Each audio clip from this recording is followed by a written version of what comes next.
The work that I'm going to present here is in collaboration with Diogo Gomes and also Chen-Jin Yang, who is a PhD student of Diogo here at KAUST, that it is about to graduate. And I guess if it was not this COVID situation, he had already defended his thesis.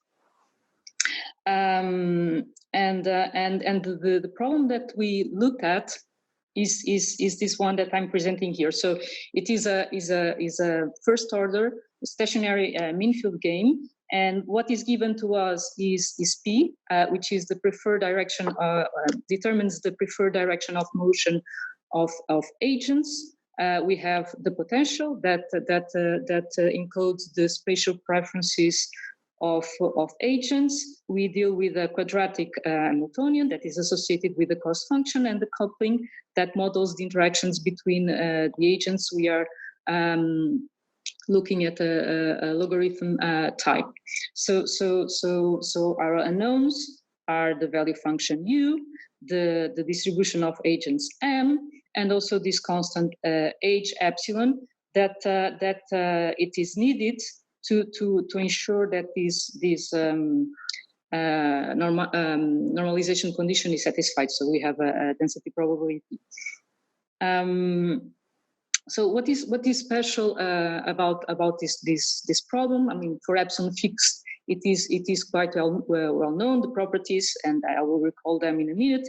The point is that here the potential it depends on two variables, x, that it is the so-called macroscopic variable, and this one that I'm going to explain this nomenclature in a minute, this x over epsilon that is called the fast variable. So there is a parameter here, epsilon, that I said it's the length scales of the heterogeneities. Let me explain this a little bit better to try to give you an idea what is this dependence representing. So the key feature, as I was saying before, the key feature of the mean field game that we are addressing is that the V depends on the microscopic variable x and the so-called microscopic or fast oscillating variable x over epsilon.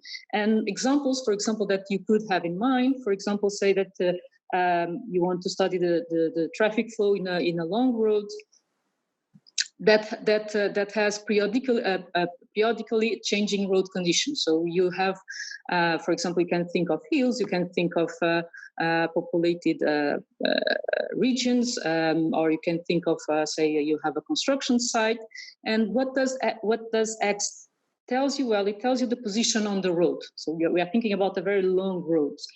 And this X over epsilon, it somehow it tells you the current road conditions, say that you are, say, going through a construction zone or whatever. Or another example that you could think of, say that you have agents moving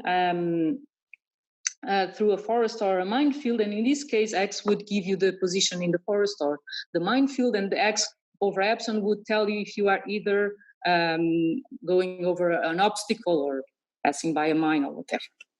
And to give you some kind of a better visualization of what I'm saying, so we think that these heterogeneities, say these obstacles that I was mentioning before, they are evenly distributed. That's where the periodicity word comes from. So they are evenly distributed at a scale that is much smaller than that of the medium. And this allows us to assume that the distributions are epsilon periodic. So making an analogy with the materials, so if you would look at a certain distance, you could if you were looking at this material, it seems homogeneous, but if you look at a microscopic level, then it is actually heterogeneous, and these heterogeneities are evenly distributed at a small scale epsilon.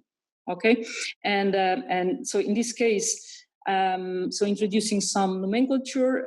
So this unit cube in RD is what is called the reference cell, and it somehow tells you what are the main characteristics of your heterogeneous.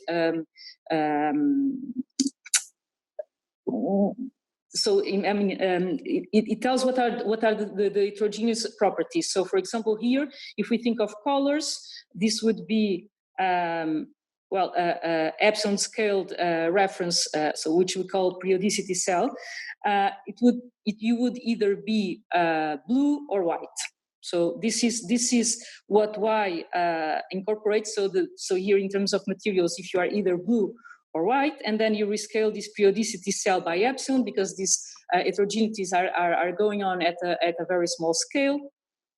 And then this is the periodicity cell, so at the microscopic level, and then you observe that there are two variables that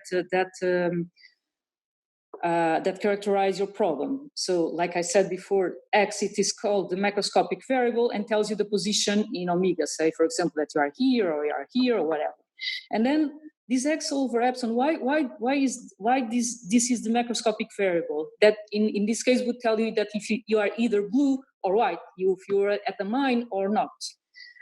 Because if you are in omega and you are for sure in one of these small cubes, I don't know which one, but one of these, here, or here, depends. So on in one of these translated cubes, so it can be written in this form. So this is your reference cell, and this is the rescaling, and this gives you the translation. And then this means that X over epsilon is equal to some K, which is just a vector in ZD. This is just what is the translation vector, and plus a Y that is where? It is in the reference cell. This Y, it is either blue or white. So it gives you what are the current conditions that you are in. Regarding these heterogeneities. So this is the main the key feature in our problem. So going back to this problem, of course, for epsilon fixed, this problem is well known regarding the solutions, that there exist solutions, they are smooth, unique. The point is, in general, you don't have closed form formulas for the solution. So it is normal that you would like to study, for example, from the numerical point of view, and that's when you start to run into problems because epsilon is supposed to be very, very, very small. So if you want to study it numerically, why do you run into problems? Because then you have to consider discretizations that are also very small, and epsilon is smaller and smaller and smaller, and so these problems from numerical point of view are computationally very expensive and potentially unstable and may break down. And actually, this problem falls into what is so-called the homogenization problems, where you want to understand the behavior with respect to epsilon, and it is usually said that the homogenization was born out of a battle with the fine scales and the numerics. And so the main questions that we ask here is how to pass to the limit as epsilon goes to 0. And in our particular case, I mean, one thing that we want to understand is, does the limit preserve the mean field game structure? These are our natural questions. And let me start by telling you what is our main result in a nutshell. Then I will go through the details, but say that if the power goes down, at least here you have a very brief summary of the things that we were able to prove. So we proved certain compactness results. So we proved that the value function, the distribution of the players, and our constant H epsilon, they converge into in some sense to limit functions. And these limit functions, note, they solve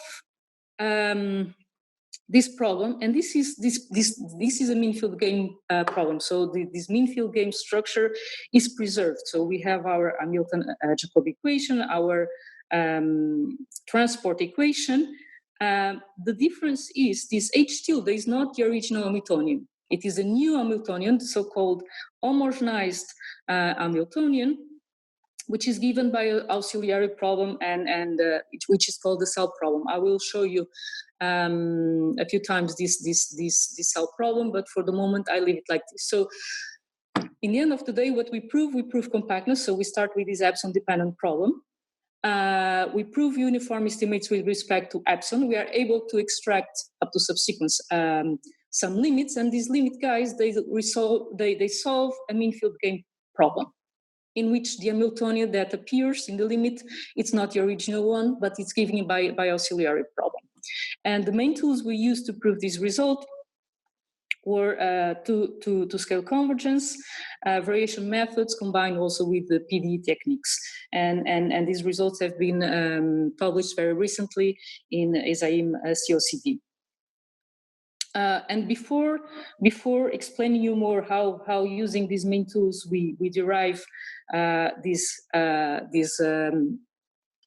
limit problem, let me go over what is out there in the literature, and there is a vast literature on homogenization problems in all sorts of contexts, but surprisingly within mean-field games not so much. And prior results to ours, there are these two results. So this first one by Cesaroni, Dir, and Marchi, they consider time-dependent mean-field games. Second order, we have first order, they consider second order, also with the local coupling as we do, and also quadratic Hamiltonian as we do. And using formal asymptotic expansions, they derive and study the limit problem, the homogenized problem, and for a particular class of initial terminal conditions, they are able to rigorously justify their homogenization result. And what happens in their case, so in this second order time-dependent case, they lose the mean-field game structure in the limit. So this is something that differs from our setting. And in the second paper by, and I'm sorry, I'm going to mispronounce Kakes, I don't know, sorry, but Simone, I think I can pronounce the first name, Camilli, Cesaroni, and Marchi. So what they do, they study qualitative properties in numerical simulations of the mean-field game, the problem that was introduced in this first paper. And then a subsequent work, with respect to ours, and these others as well, is this work by Lyons and Tsouganidis, where again they consider time-dependent mean-field games with small noise, so second order, and one thing that they consider more general Hamiltonians, not only the quadratic Hamiltonians, and then they study both with a non-local coupling and with a local coupling. In the case of a non-local coupling, they deal with general initial conditions, and they rigorously prove their homogenized result, and they get a mean-field game limit in the limit.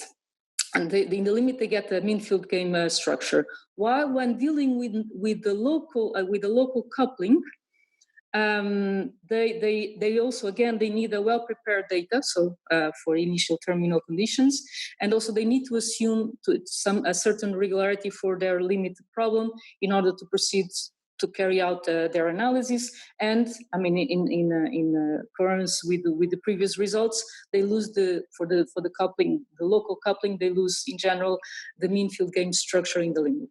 So this is, as far as I know, what is out there regarding homogenizations within the mean-field game theory. Okay, so as I said before, our main tool is to scale convergence. I will spend several slides on to scale convergence for those of you that are not so familiar with this kind of convergence. I will say its main properties, and in particular those that are relevant to explain you how we proved our result.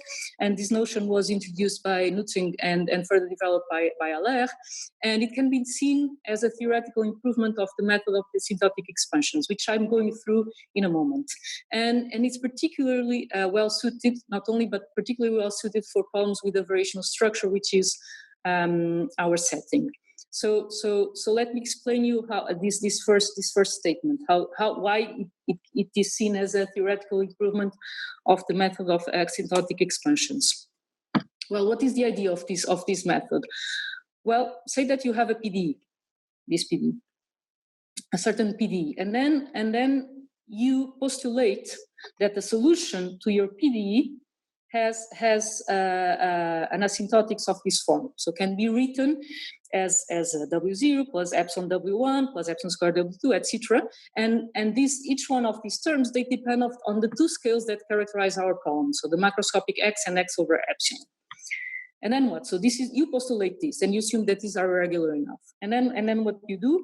Well, you plug into your equation, and then you have several terms in different powers of epsilon. So you collect the terms according to each power of epsilon, you get a cascade of problems, and then the idea is to solve them, and in the end of the day, what you want to find is what problem does this W not satisfy. Why? Well, because in the limit, I mean, you expect you have this epsilon in front, so if these are well behaved, you expect that this goes to zero, so what survives in the limit, it's going to be this W0, so you expect that W epsilon converges to W0.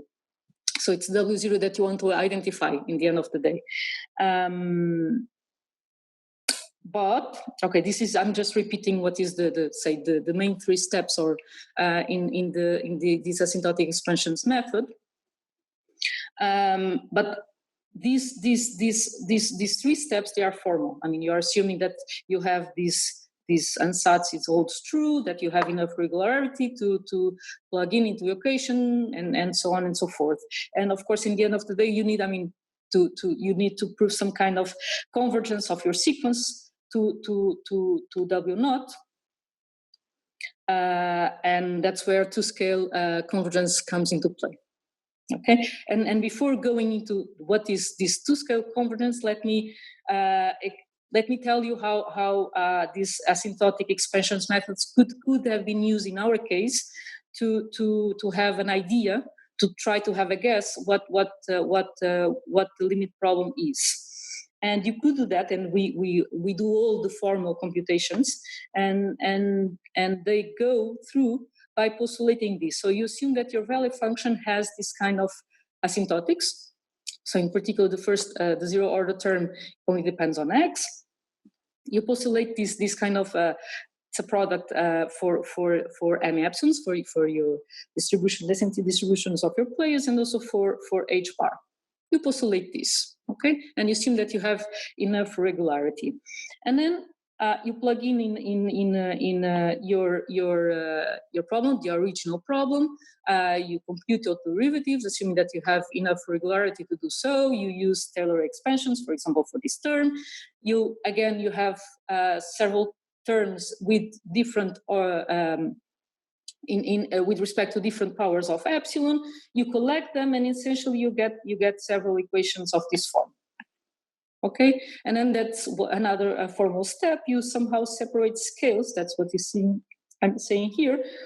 You denote y by x over epsilon, and you assume actually that this equation, that would only valid for this kind of points, holds separately for all x and all y's. And then you work out your algebra. So this is, here I'm just recalling what is our ansatz. You work out the algebra with all these equations, and it turns out that you find that so now let me really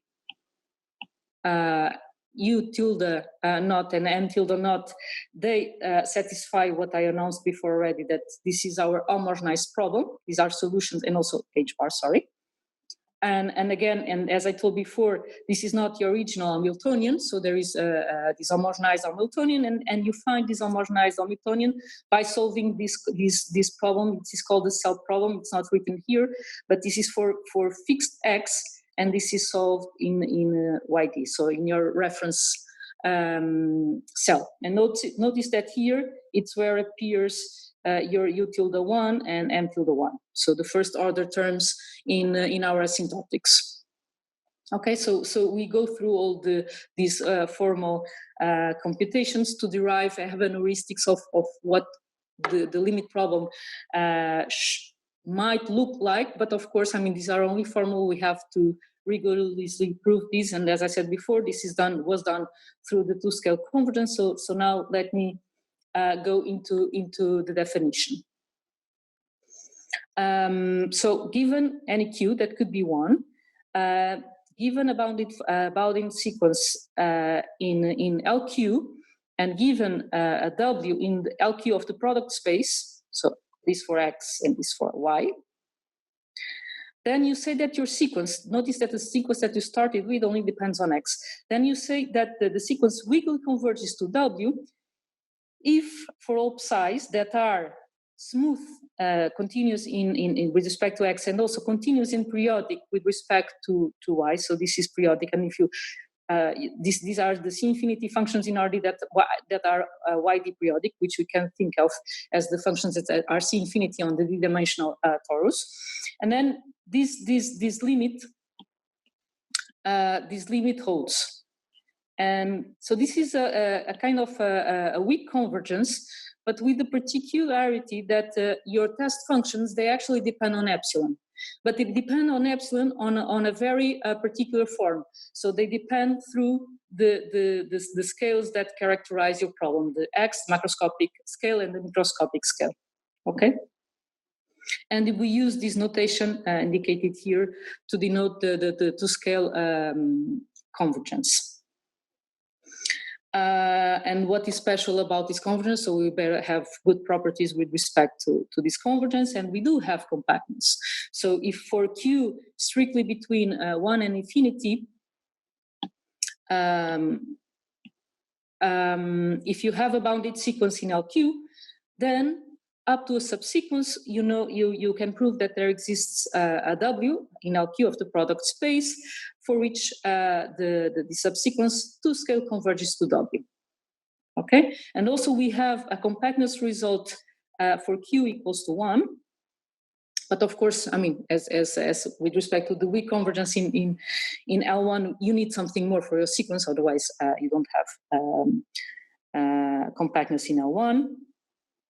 If in addition your sequence, it's not only bounded in L1 but equi-integrable, then you also have compactness with respect to two-scale convergence in L1. Okay, but now if I stop a little bit, then you think, okay, but if I have such a sequence, either in this case or in this other case, I know also that up to a subsequence, they weakly converge in a traditional sense in LQ.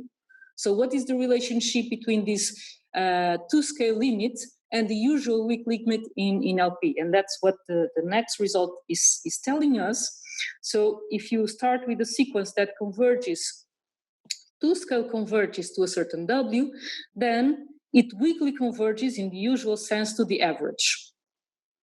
Okay, to the average of your, so this is our two-scale limit. So what this is telling us is that the two-scale limit captures more information on the oscillatory behavior of the original sequence, because the usual weak limit is it's an average, while the two-scale limit gives you the behavior with respect to both variables, the X and the Y. And you could also ask, okay, but can anything be attained as a two-scale limit, or these two-scale limits, they have better properties? Well, actually, you can prove that if you give me, it's possible to prove if you are given any W in LQ of the product space, it is attained as a two-scale limit of a bounded sequence in LQ. So you don't have further information about the two-scale limits. This fully characterizes the two-scale limits in LQ. Okay, an example. So let's look at a 1D example. So say that you are given this sequence. This sequence is plotted here in this graphic for several values of epsilon. So look, so this is dependence on macroscopic. This is the fast variable, dependence on the fast variable. And this is the plot of W epsilon here. It is plotted the value of the sequence for different values of epsilon. And what is the usual weak limit of this sequence? Well, it is just this purple line that appears here. So it gives you a certain average.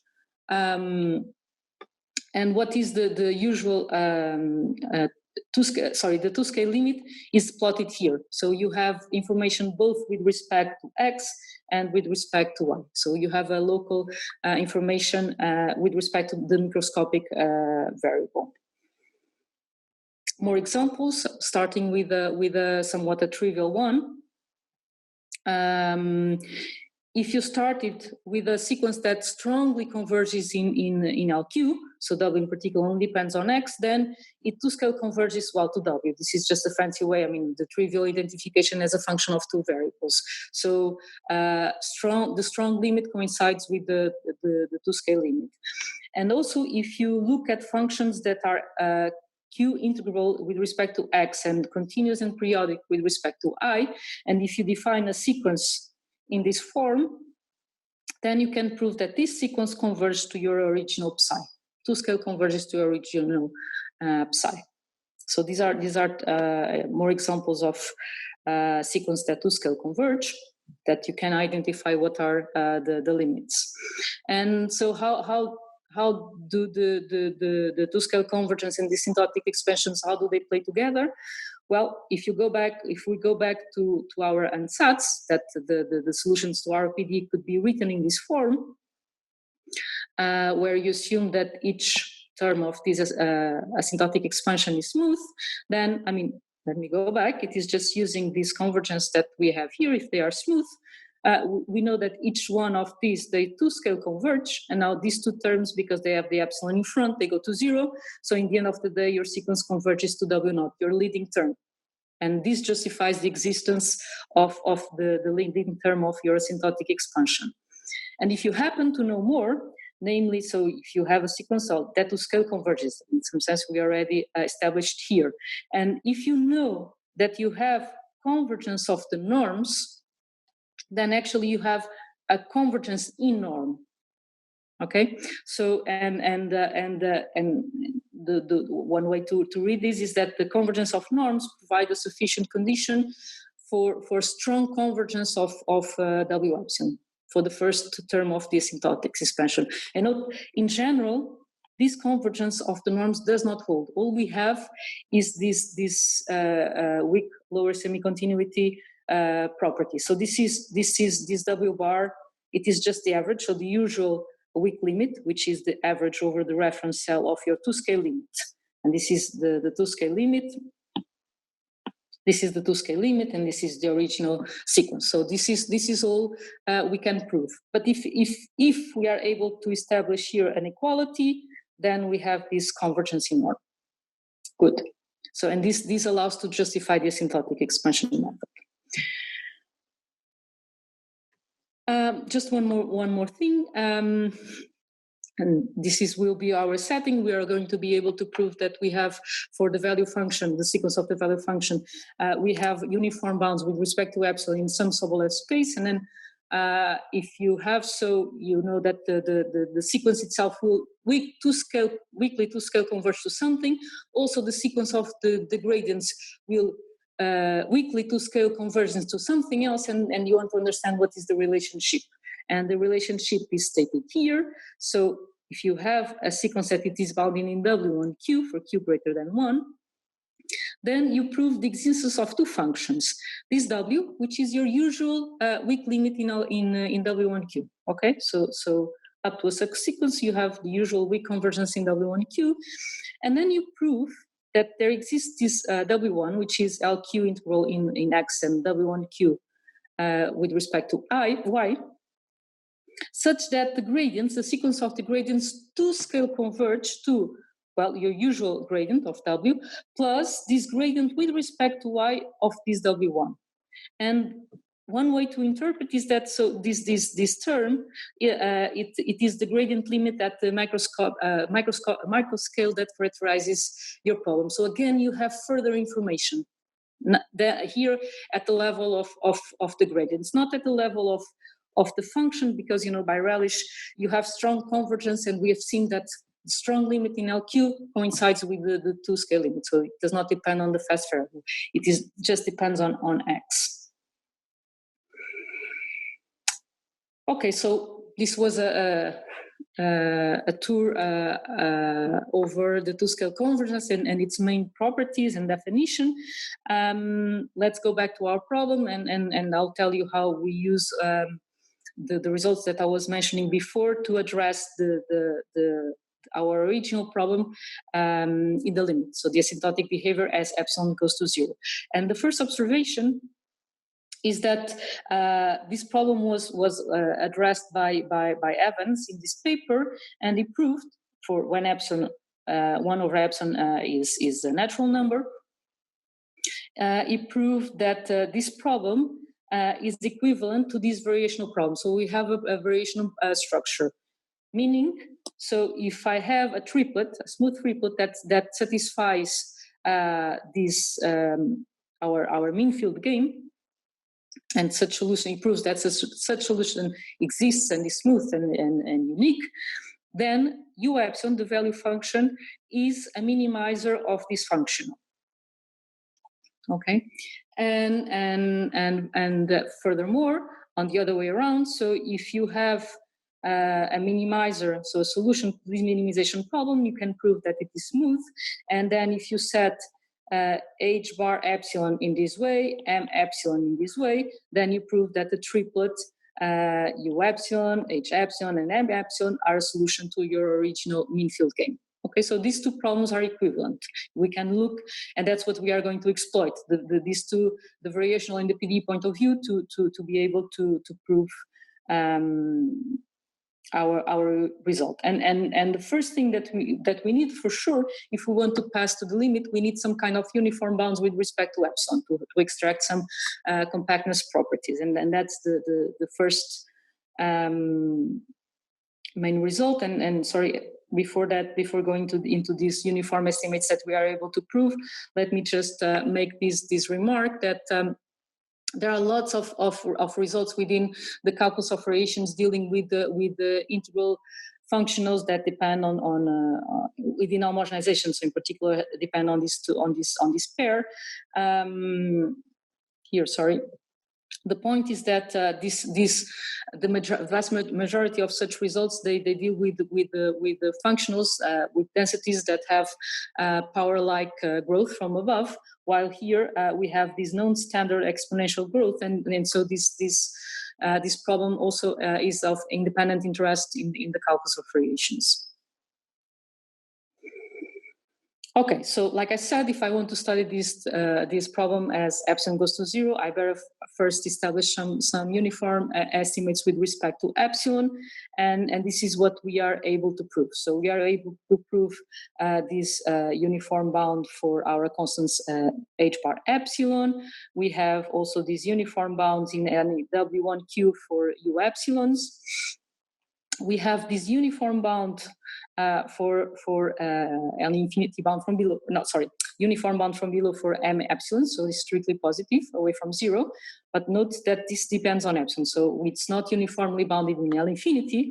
Nevertheless, we have also this other uniform bound with respect to epsilon involving m epsilon, namely this one that is here. And so these two coupled together, we have L1 bounds because the integral of m epsilon is equal to 1.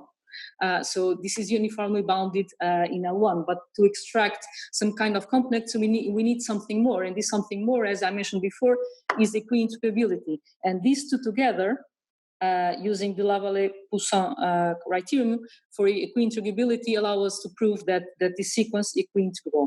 And then if it is equi-integrable, then we can use the compactness result in L1 and be able to extract a subsequence that weakly converges to scale, weakly to scale converges, and also weakly converges. And so I can, using these uniform bounds, here are the convergences that we can establish. Of course, I mean, and using all the Sobolev embedding theorems. So, okay, let me highlight perhaps. So this first one is the usual one because we have uniform uniform bounds in W1Q. This we already know. So if you use the characterization, so for the two-scale limit of a bounded sequence in W1Q, we know that at the level of the gradients, a new variable comes into play. So there is an extra information with respect to y, and this is in this new function. U1. So the sequence of gradients, they converge weakly to this sum.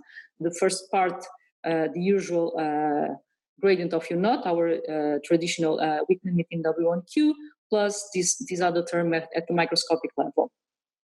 Like I said before, because we have the equi-integrability, then we have this two-scale convergence. We can say that, and we know the relationship between the two-scale limits and the usual weak limit.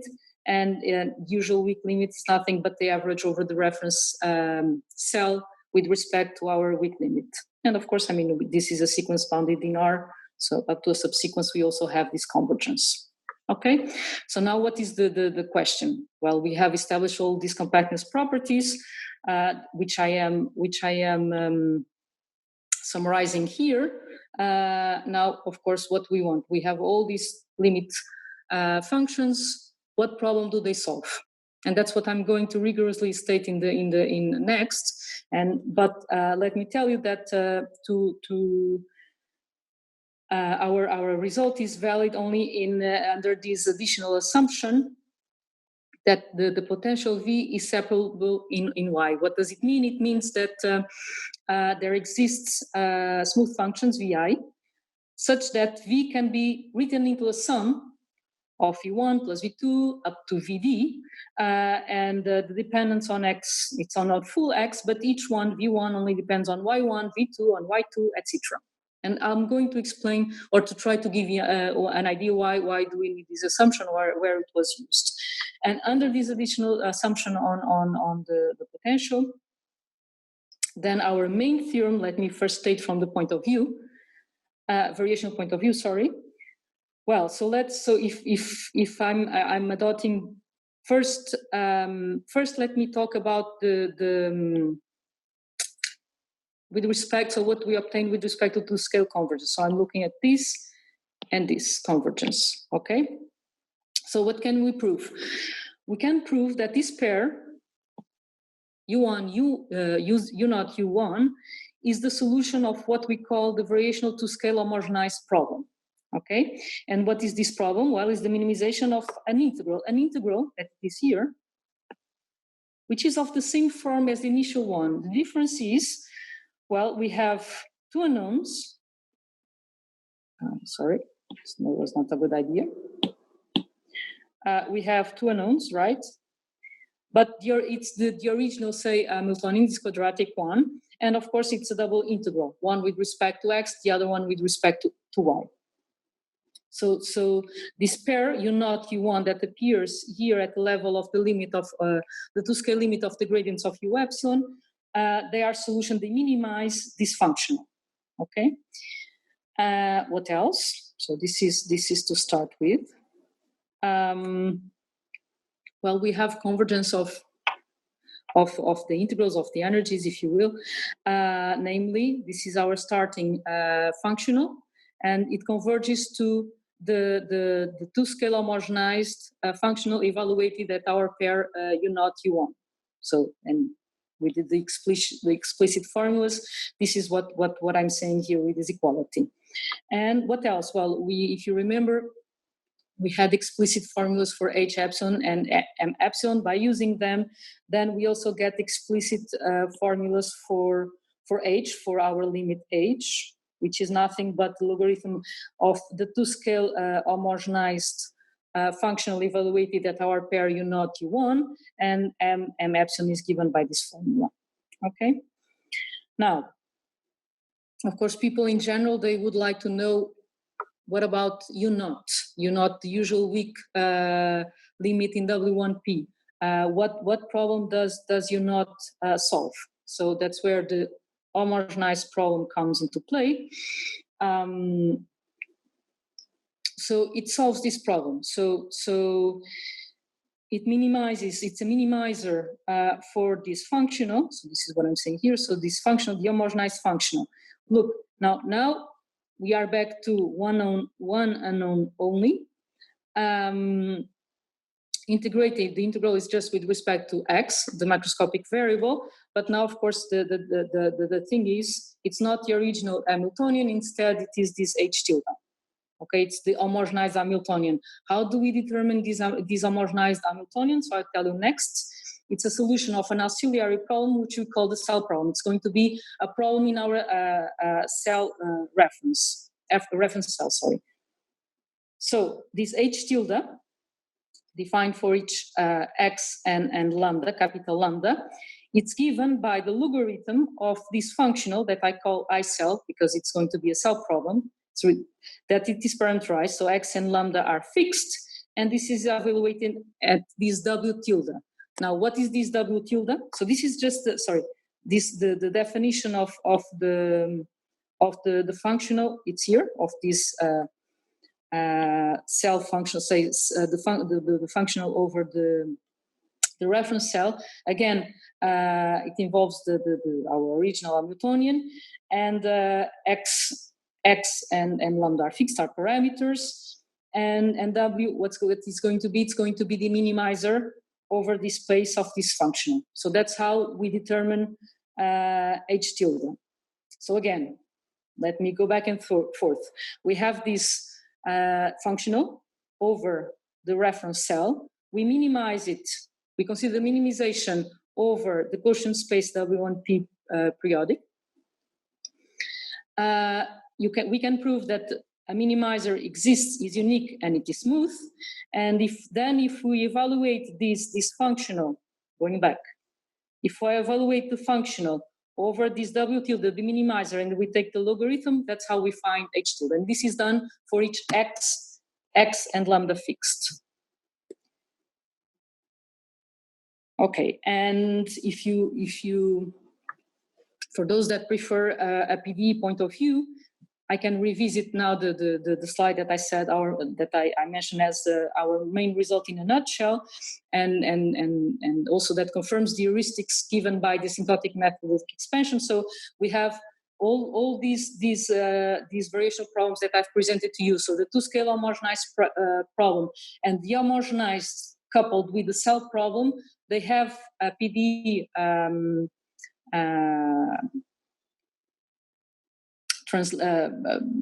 version, and this is the one. So this is, I already announced, so this is our homogenized problem, the limit problem, the same as the original one. So we retrieve a mean field game structure in the limit, but with this Hamiltonian, and this triplet, it solves this homogenized problem. The cell problem written in the PDE form now reads in this way. Again, we have our Hamilton-Jacobi equation, our transport equation, but now this is being solved in the reference cell. Okay, and you have to find the W tilde, you have to find the M tilde, and you have to find H tilde, and in particular this H tilde is what's going to appear in our homogenized problem. And we have also the PDE, the PDE version of our two-scale convergence, two-scale homogenized problem. Like I said before, the thing is, so here there is no H tilde. So the Hamiltonian is the quadratic one from the very beginning. The difficulty here is that now we have two unknowns, and also we have two space variables, x and y. And the transport equation decouples into two: one, the divergence with respect to x, the other one with respect to y. So and this is typical with the two-scale convergence method. You have two ways, two perspectives to look at the limit problem.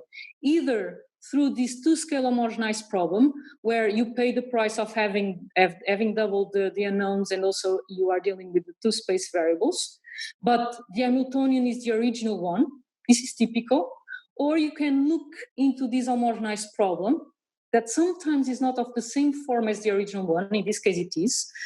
But the price you pay is that you have to solve this auxiliary problem, the cell problem. So but this gives you two different ways to look at the limit problem. And so in principle, you increase your chances of being able to say more things about the limit problem by looking into these two limit problems.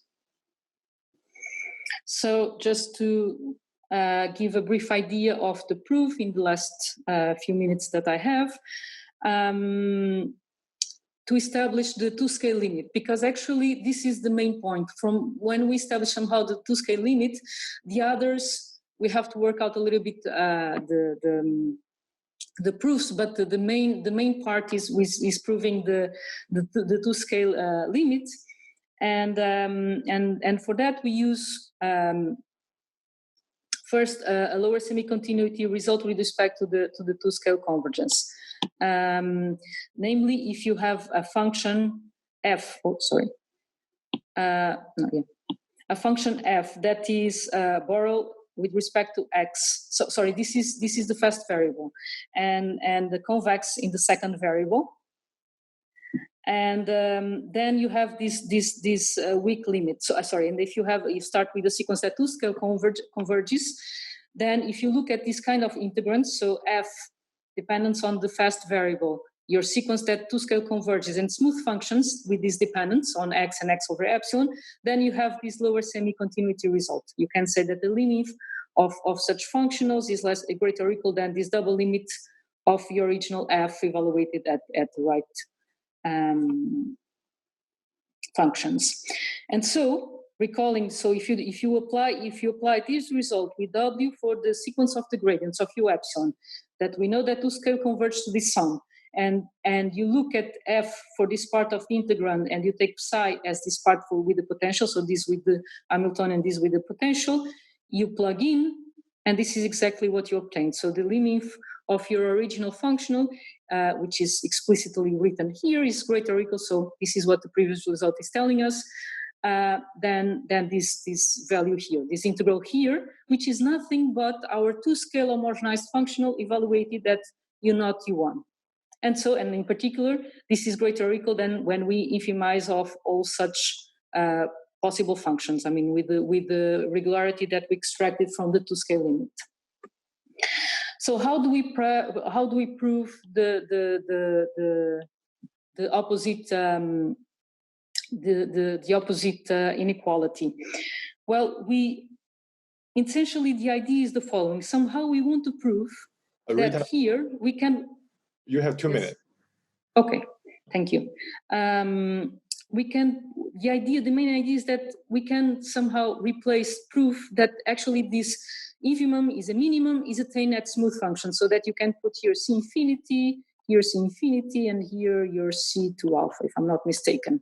Somehow this is the idea, that this minimum is attained and actually it's unique and it's more regular. So then essentially you can only look at smooth functions, and somehow by evaluating your original functional at smooth functions that have a better two-scale convergence, what is called the strong two-scale convergence, you have a continuity result, and that's how we achieve this upper bound.